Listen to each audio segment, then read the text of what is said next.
Student कैसे हैं आप? उम्मीद करता हूँ आप सब बढ़िया होंगे। बच्चों, लास्ट क्लास में हमने एनसीईआरटी की बेसिक चैप्टर पढ़ा था जिसमें था नंबर सिस्टम। नंबर सिस्टम के अंदर हमने पढ़ा था डिजिट क्या होते हैं, होल नंबर क्या होते हैं, नेचुरल नंबर क्या होते हैं, प्राइम नंबर क्या होते हैं, कंपोजिट नंबर और ऐसी कई जानकारियाँ ली थी। आज हम पढ़ेंगे एनसीईआरटी क्लास 8 की चैप्टर फर्स्ट, जो कि हमारा है रेशनल नंबर। बच्चों, हमने बचपन में पढ़ा था फ्रैक्शन। बचपन में हमने पढ़ा था फ्रैक्शन। फ्रैक्शन क्या होता है? Equal part of a whole number. Equal part of a whole number. हमने ये बचपन में पढ़ा था कि फ्रैक्शन किसी भी होल नंबर के इक्वल पार्ट को फ्रैक्शन कहते हैं। इट मीन्स फ्रैक्शन को हम किस तरह ड्राइव करते थे? 2/5, 7/9। ये हमारा बचपन में हमने पढ़ा था फ्रैक्शन। अब इसी को आगे चलकर बोल दिया गया रेशनल नंबर। मतलब रेशनल नंबर ऐसे नंबर को बोलते हैं, वे नंबर जिन्हें हम P/Q के फॉर्म में लिख सकते हैं। ऐसे नंबर जिन्हें हम P/Q के फॉर्म में लिख सकते हैं रेशनल नंबर कहलाता है। लेकिन Q की प्लेस पे 0 नहीं आना चाहिए। जो हमारी जो डेनोमिनेटर की वैल्यू होती है, ऊपर वाला न्यूमरेटर हो गया, P हमारा क्या हो गया? P हमारा हो गया न्यूमरेटर। नीचे वाला Q क्या हो गया? डेनोमिनेटर। जो हमारी जो डेनोमिनेटर की जो वैल्यू है वो 0 के इक्वल नहीं आनी चाहिए। अगर 0 के इक्वल आ गई तो हमारा रेशनल नंबर नहीं कहलाएगा। रेशनल नंबर एग्जांपल 5.7, हमने इसको क्या किया? P/Q के फॉर्म में लिखा। 7/9 ये भी P/Q के फॉर्म में है। मतलब वे सारे के सारे नंबर जिन्हें हम P/Q के फॉर्म में लिख सकते हैं रेशनल नंबर कहलाते हैं। अदरवाइज रेशनल नंबर आपके नहीं कहलाएंगे। जैसा मैंने लिखा 5.0, किसी ने बोला सर 5.0 रेशनल नंबर है कि नहीं है? बेटा नहीं है। क्यों? क्योंकि डेफिनेशन ही बोलती कि Q की प्लेस पे 0 नहीं आना चाहिए। हमारा क्या यहाँ पे Q की प्लेस पे 0 है, तो रेशनल नंबर ये नहीं कहलाएगा। 5.0 रेशनल नंबर नहीं है। अच्छा, 5.0 पे रेशनल नंबर क्यों नहीं है? क्योंकि अगर हम 5 को 0 से डिवाइड करेंगे, या फिर कह सकते हैं कि हम किसी भी नंबर को अगर 0 से डिवाइड करेंगे तो उसका आंसर हमेशा नॉट डिफाइंड ही आएगा। उसका आंसर नॉट डिफाइंड आएगा। इसीलिए हम 5.0 को ये नहीं बोल सकते कि रेशनल नंबर है। अब बाकी सारे के सारे रेशनल नंबर हैं। रेशनल नंबर की प्रॉपर्टी के बारे में हम प्रॉपर्टी समझते हैं। रेशनल नंबर की क्या क्या प्रॉपर्टीज़ होती हैं? तो जो हमारी जो पहली प्रॉपर्टी है क्लोजर प्रॉपर्टी। क्लोजर प्रॉपर्टी कहती है कि हम किसी भी नंबर को, किसी भी रेशनल नंबर को ऐड करें या सब्ट्रैक्ट करें, किसी भी रेशनल नंबर को, एक रेशनल नंबर को दूसरे रेशनल नंबर से ऐड करें या सब्ट्रैक्ट करें, उसका जो रिजल्ट आएगा वो भी क्या होगा? एक रेशनल नंबर ही होगा। उसका जो रिजल्ट आएगा वो क्या होगा? एक रेशनल नंबर ही होगा। आइए इनको हम समझते हैं। पहला क्लोजर प्रॉपर्टी क्या क्या ऐड।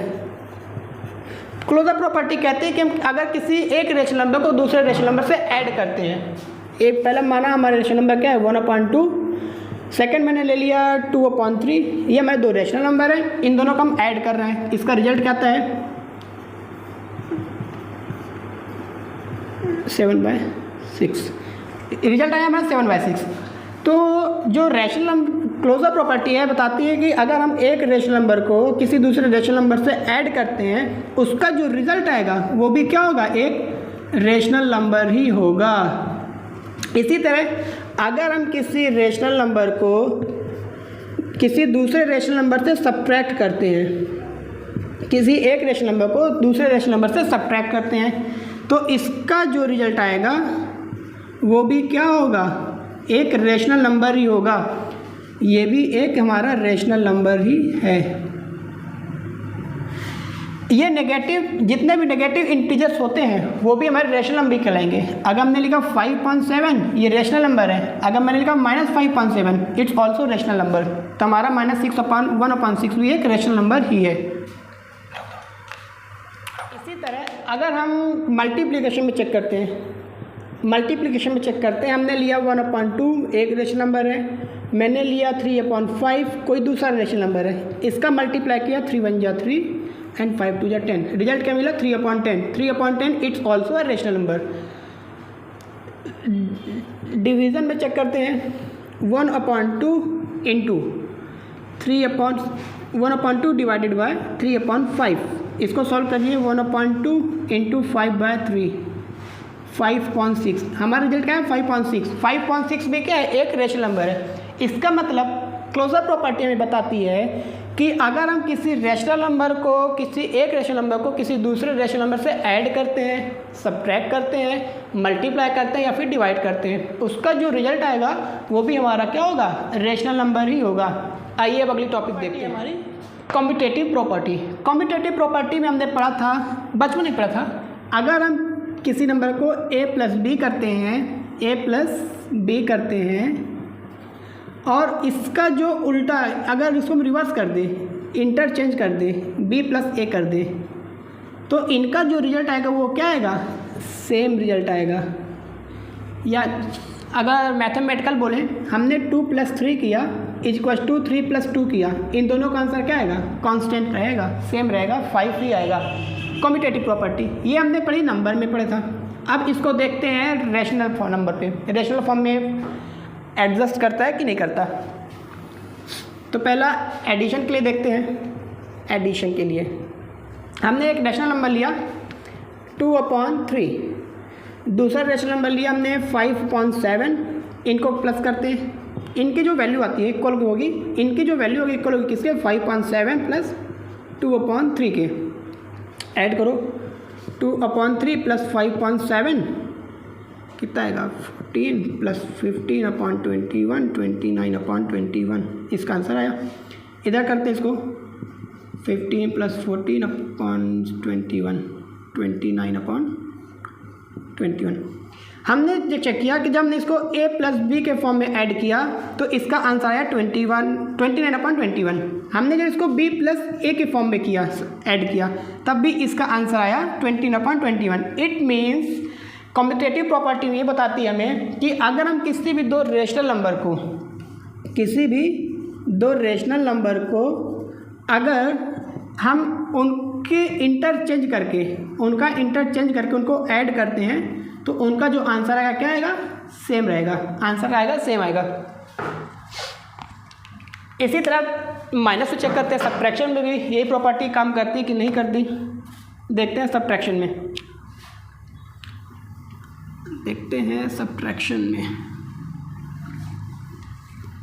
यहाँ प्लस की जगह माइनस कर दें, ऐड की जगह सब्ट्रैक्ट करते हैं। 2/3 - 5.7 लिया था हमने, इक्वल्स टू 5/7 - 2/3। चेक करते हैं सही है कि नहीं, मतलब कॉम्पिटेटिव प्रॉपर्टी रेशनल नंबर पे एडजस्ट करती है कि नहीं। सॉल्व करिए 14 - 15/21 - 1/21, इसका आंसर आया क्या, इसका आंसर सेम आ रहा है क्या, 15 - 14/21, आंसर क्या आएगा इसका 1/21। इसका आंसर है -1/21, इसका आंसर है 1/21। जो वैल्यू है ये -1/21 जीरो से कम आ रही है, जबकि 1/21 जीरो से ग्रेटर आ रही है। इसका मतलब कम्यूटेटिव प्रॉपर्टी सब्ट्रैक्शन में फॉलो नहीं करती, एडजस्ट नहीं करती। अगला देखते हैं मल्टीप्लिकेशन में एडजस्ट करती है कि नहीं करती। तो सिंपली माइनस की जगह मल्टीप्लाई कर दीजिए, multiply into equals to 5.7 × 2/3, 2 5 = 10, 21 equals to 5 2 = 10, 21। इन दोनों का आंसर क्या आ रहा है, सेम आ रहा है, इनका आंसर सेम आ रहा है। इट मीन्स मल्टीप्लिकेशन में कम्यूटेटिव प्रॉपर्टी एडजस्ट करती है। अब डिवीज़न में चेक करते हैं कि डिवीज़न में कम्यूटेटिव प्रॉपर्टी एडजस्ट करती है या नहीं करती। डिवीज़न हमने दो फ्रैक्शन नंबर लिए 2/3 divided by 5.7 is equals to 5.7 divided by 2/3। देखते हैं यहाँ पे commutative property, commutative law adjust हो रहा है या नहीं हो रहा है। 2/3 × 7/5, 14/15, इसको सॉल्व करिए। 5.7 × 3/2, 10/14। हमारा जो डिवीज़न में था तो इधर जो LHS की जो वैल्यू आई है वो आई है 14/15, जबकि जो RHS है, RHS की जो वैल्यू आई हमारी है 10/14। इन दोनों की जो वैल्यू आ रही है इक्वल नहीं आ रही है। इसका मतलब जो कॉम्यूटेटिव लॉ होता है, कॉम्यूटेटिव प्रॉपर्टी डिवीज़न पे एडजस्ट नहीं करती। तो दोस्तों हमने पढ़ा कि जो कॉम्यूटेटिव प्रॉपर्टी होती है एडिशन पे, रेशनल नंबर के एडिशन पे अप्लाई होती है, सब्ट्रैक्शन पे अप्लाई नहीं होती, देन मल्टीप्लिकेशन पे अप्लाई होती है एंड डिवीज़न पे अप्लाई नहीं होती। अब आते हैं अगली प्रॉपर्टी पे जो कि हमारी एसोसिएटिव प्रॉपर्टी में हमने बचपन में पढ़ा था कि अगर हमने कोई 3 नंबर का ग्रुप ले लिया a + b + c, ये सेम नंबर है, अगर मैं इनमें शुरू के पहले 2 का पेयर बना के लास्ट वाले सेट करता हूँ और इधर मैंने लास्ट के 2 का पेयर बनाकर शुरू वाले सेट किया, तो इनकी जो वैल्यू आएगी वो क्या आएगी, सेम रहेगी। दोनों की वैल्यू आएगी सेम आएगी। इट मीन्स LHS आएगा RHS के इक्वल, LHS और RHS की वैल्यू सेम आएगी। ये नंबर सिंपल नंबर पे वैल्यू एडजस्ट करती है। अब इनको हम देखते हैं कि हमारा रेशनल नंबर पे एडजस्ट करती है कि नहीं करती। तो दोस्तों जो हमारी जो एसोसिएटिव प्रॉपर्टी है इसको भी हम चेक करेंगे किसमें, एडिशन पे, addition then subtraction, multiplication and division, इनमें चेक करेंगे। तो इससे पहले हमने पढ़ा था कॉम्यूटेटिव प्रॉपर्टी। कॉम्यूटेटिव प्रॉपर्टी में जो कॉम्यूटेटिव प्रॉपर्टी थी वो एडिशन पे एडजस्ट की थी, सब्ट्रैक्शन पे नहीं की थी, मल्टीप्लिकेशन पे की थी, डिवीज़न पे नहीं की थी। तो अगर हम एसोसिएटिव प्रॉपर्टी भी ऐड करेंगे तो सेम फंड रहेगा, एडिशन पे एडजस्ट करेगी, सब्ट्रैक्शन पे नहीं करेगी, मल्टीप्लिकेशन पे एडजस्ट करेगी, डिवीजन पे एडजस्ट नहीं करेगी। आप इसको प्लस करके सेम मेथड से चेक कर सकते हैं। आते हैं हम अगली प्रॉपर्टी, डिस्ट्रीब्यूटिव प्रॉपर्टी हमने सिंपल पढ़ा था कि a का अगर इंटू b + c से करेंगे तो इनकी जो वैल्यू आएगी, अगर ब्रैकेट ओपन करके मल्टीप्लाई कर दें ab + bc, तो इन दोनों की जो वैल्यू आएगी इक्वल आएगी। अगर हम जैसे हमारे पास कोई नंबर है 2 का इंटू 3 + 5 में कर दिया तो इसकी जो वैल्यू आएगी 2 का इंटू 3 में करके प्लस 2 का इंटू 5 में करके दोनों को ऐड कर देंगे तो दोनों की जो प्रॉपर्टी मतलब जो वैल्यू आएगी सेम आएगी। चेक करते हैं, 2 इंटू 5 3 8 16, 6 + 10 16, हमने ये पढ़ा था नंबर पे। अब आइए इन्हीं को चेक करते हैं, ये जो हमारी जो डिस्ट्रीब्यूटिव प्रॉपर्टी है वो रैशनल नंबर पे एडजस्ट कर पाती है या नहीं कर पा रही है। हमने यहाँ पे हमने 2 रैशनल नंबर एडिशन पे हमने 2 रैशनल नंबर ले लिए, 1/2 3/5 + 2/3। इसकी जो वैल्यू आएगी वो आएगी 1/2 इंटू 3/5 + 1/2 इंटू 2/3। अब यहाँ पे आप देख सकते हैं कि जो फॉर्म लिखा हुआ है ये वाला फॉर्म, इसमें से 1/2 दोनों सेम है। तो इसमें क्या होता है कि 1/2 को कॉमन ले लेते हैं अपन। क्या ले लेते हैं, तो कॉमन लेंगे तो हमारा बचेगा 3/5 और इधर बच जाएगा 2/3। तो कुल मिलाकर हमारी वही वैल्यू सेम हो जाती है। तो इसका मतलब ये कि अगर हम इनका चाहे इस टाइम मल्टीप्लाई करें या फिर इस फॉर्म में करके मल्टीप्लाई करें, दोनों का आंसर सेम ही आएगा। कैसे सेम आएगा देखते हैं, 1/2 इंटू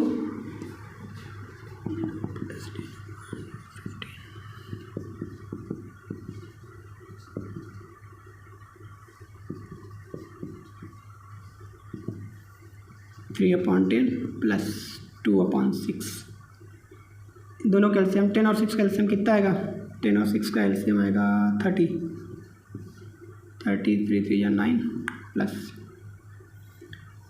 5 2 या 10, 19/30। दोनों की वैल्यू क्या आ रही है, सेम आ रही है। इसका मतलब कि हमारी जो डिस्ट्रीब्यूटिव प्रॉपर्टी है वो रेशनल नंबर के एडिशन पे एडजस्ट कर सकती है। इसके बाद डिवीज़न पे करेंगे, सब्ट्रैक्शन पे करेंगे तो इनकी जो वैल्यू होती इंटरचेंज हो जाती। तो जैसे लास्ट प्रॉपर्टी हमने पढ़ा था एसोसिएटिव प्रॉपर्टी, कम्यूटेटिव प्रॉपर्टी में एडिशन पे करती है, सब्ट्रैक्शन पे नहीं करती। Subtraction, multiplication and division. तो एडिशन में करेगी, सब्ट्रैक्शन में नहीं करेगी, मल्टीप्लिकेशन में एडजस्ट करेगी एंड डिवीज़न पे एडजस्ट नहीं करेगी, कम्यूटेटिव प्रॉपर्टी। अब आते हैं, आप मल्टीप्लाई करके चेक कर सकते हैं, वीडियो ज़्यादा लंबी हो जाएगी अगर हम ज़्यादा डिटेल से बताएंगे तो। इसके बाद आता है हमारा अगला प्रॉपर्टी एडिटिव, हमारी एडिटिव इन्वर्स। एडिटिव इन्वर्स में जैसे हमारा कोई नंबर है, रेशनल नंबर या फिर कोई नंबर, सिंपल नंबर मैंने ले लिया ए, तो ए जो ए है इसका जो एडिटिव इन्वर्स होगा वो होगा हमारा माइनस ए। सिंपल से हमें माइनस का मल्टीप्लाई कर देना है। हमारा नंबर क्या था, rational number P upon Q, इसका एडिटिव इन्वर्स होगा माइनस पी अपॉन क्यू। कुछ नहीं करना है, मैं एडिटिव इन्वर्स में जो नंबर गिवन रहता है, मैं गिवन नंबर पे हमें मल्टीप्लाई कर देना होता है किसका, माइनस का। माइनस का मल्टीप्लाई करने के बाद जो हमारा जो रिजल्ट आएगा वही हमारा कहलाता है एडिटिव इन्वर्स। एडिटिव इन्वर्स की जो मेन प्रॉपर्टी होती है, कहती है कि अगर आप किसी नंबर को उसके एडिटिव इन्वर्स के साथ ऐड कर रहे हैं, किसी नंबर को उसके एडिटिव इन्वर्स का अगर आप ऐड कर रहे हैं तो उनका सम कितना आएगा, 0 के इक्वल होगा। हमने नंबर लिया ए का एडिटिव इन्वर्स क्या होगा, माइनस ए। इन दोनों को ऐड कर दीजिए, ए प्लस माइनस ए माइनस ए 0। ये हमारी कहती है एडिटिव इन्वर्स की प्रॉपर्टी रहती है कि अगर हमारे पास कोई नंबर है, रेशनल नंबर है या फिर कोई दूसरा नंबर है, अगर हम उस नंबर को उसके नंबर के एडिटिव इन्वर्स के साथ ऐड करते हैं तो उसकी जो वैल्यू आएगी नंबर की, वो आएगी हमारी 0 के इक्वल होगी। अगली प्रॉपर्टी हमारी मल्टीप्लिकेटिव इन्वर्स। मल्टीप्लिकेटिव इन्वर्स में क्या होता है, हमारे जो नंबर गिवन रहता है इसका रेसिप्रोकल कर देते हैं हम। रेसिप्रोकल मतलब उल्टा करते हैं। जैसे ए पी अपॉन क्यू ले लीजिए आप, पी अपॉन क्यू का जो मल्टीप्लिकेटिव इन्वर्स होगा वो होगा क्यू अपॉन पी। हमने कुछ नहीं किया, इसका सिंपल रेसिप्रोकल कर दिया। हमने कुछ नहीं किया, पी अपॉन क्यू का रेसिप्रोकल कर दिया क्यू अपॉन पी, और ये क्या हो गया हमारा मल्टीप्लिकेटिव इन्वर्स हो गया। ए कोई नंबर हमने लिया ए का मल्टीप्लिकेटिव इन्वर्स क्या होगा, 1 अपॉन ए। अब आप बोलोगे सर 1 अपॉन ए कहाँ से हो जाएगा, बेटा रेशनल नंबर को हम क्या कर सकते हैं, अपॉन 1 लगा सकते हैं। कोई सिंपल नंबर लिखा है जैसे 5, तो इसको हम 5/1 कर सकते हैं। तो 5/1 हमारा क्या हो गया, नंबर है, रेशनल नंबर है, इसका मल्टीप्लिकेटिव इन्वर्स क्या होगा 1/5। आई बात समझ में। एडिटिव इन्वर्स में क्या करते हैं, माइनस का मल्टीप्लाई कर देते हैं। गिवन नंबर पे माइनस का मल्टीप्लाई कर दिया जाता है, जबकि मल्टीप्लिकेटिव इन्वर्स में नंबर का रेसिप्रोकल मतलब उसको उल्टा कर देते हैं, ऊपर का नीचे, नीचे का ऊपर, न्यूमरेटर को डिनोमिनेटर के प्लेस पे, डिनोमिनेटर को न्यूमरेटर के प्लेस पे लगाकर लिख देते हैं, वो हमारा हो जाता है मल्टीप्लिकेटिव इन्वर्स। अब आते हैं अगली property, number line, rational number और नंबर लाइन। अब देखते हैं रेशनल नंबर लाइन में रेशनल नंबर को कैसे हमें रिप्रेजेंट करना है। तो हम देखते हैं कि हम किसी भी रेशनल नंबर को नंबर लाइन में रिप्रेजेंट कैसे करते हैं। हमने नंबर लाइन पढ़ा था। नंबर लाइन एक सिंपल लाइन होती है जिसके बीचों बीच में एकदम क्या होता है, 0 होता है, और 0 से राइट हैंड साइड जितने भी इंटीजर्स होते हैं, जितने भी नंबर होते हैं, सारे क्या होते हैं, पॉजिटिव नंबर, 1 2 3 4। और 0 से लेफ्ट हैंड साइड जितने भी नंबर होते हैं, 0 से लेफ्ट हैंड साइड जितने भी नंबर होते हैं वो सारे नंबर होते हैं नेगेटिव इन्वर्स, नेगेटिव नंबर, -1 -2 -3 -4। अब हम ये चेक करेंगे कि इनके बीच में हम किसी रेशनल नंबर को किस तरह से एडजस्ट कर सकते हैं, किस तरह से एडजस्ट कर सकते हैं। जैसे लिखा है 2/5, अगर हमें 2/5 को एडजस्ट करना है रेशनल नंबर पे या फिर नंबर लाइन पे, तो उसको कैसे करेंगे। तो हमें क्या कर देना है, सबसे पहले 2 को डिवाइड कर दीजिए 5 से, कितना आएगा 0.4 आ गया। कितना आया 0.4 आया, 0.4 मतलब क्या हुआ कि 0 से बड़ा 1 से छोटा। ये जो नंबर लाइन है, आपने स्केल देखा होगा, स्केल जो होती है हमारी स्केल, ये स्केल के जो बीच में जो लाइनें होती हैं, छोटी छोटी लाइनें 0 से 1 के बीच में, 0 से 1 के बीच में ये छोटी छोटी 10 लाइनें होती हैं। तो जो हमारा 0.4 आएगा लगभग यहीं कहीं पे आएगा। इसको हम देखते हैं कहाँ पे आएगा हमारा। नंबर लाइन को थोड़ा बड़ा कर लेते हैं। ये लिया हमने नंबर लाइन, 0.4 था तो 0 को हम अपन करते हैं यहाँ पे, 0.4 था, 0 को हमने लिया यहाँ पे, और यहाँ पे हमने ले लिया 1, यहाँ पे हमने ले लिया 1। इतना लंबा गैप इसलिए दिया कि जो बीच की जो 10 लाइन थी छोटी छोटी उसको शो करना था। जैसे 1 1 2 3 4 एंड 5, ठीक है। 1/5 2/5 3/5 4/5 एंड ये 5/5 मतलब 1, ठीक है, ये ठीक है। अब हमारा क्या था, ये हमें क्या शो करना है 0.4। 0.4 कहाँ पे आएगा हमारा, ये कह सकते हैं नंबर लाइन क्या थी मेरे 2/5 थी। 2/5 हमें 2/5 कहाँ पे दिख रहा है, यहाँ पे इस पॉइंट पे, मीन्स हमारा यहाँ पे क्या होगा 2/5 हमारा लाई करेगा नंबर लाइन में। सिंपल सी बात है, इसको हम बोल सकते हैं 0.4 भी है हमारा ये। और इसी तरह से किसी भी रेशनल नंबर को आप नंबर लाइन पे रिप्रेजेंट कर सकते हैं।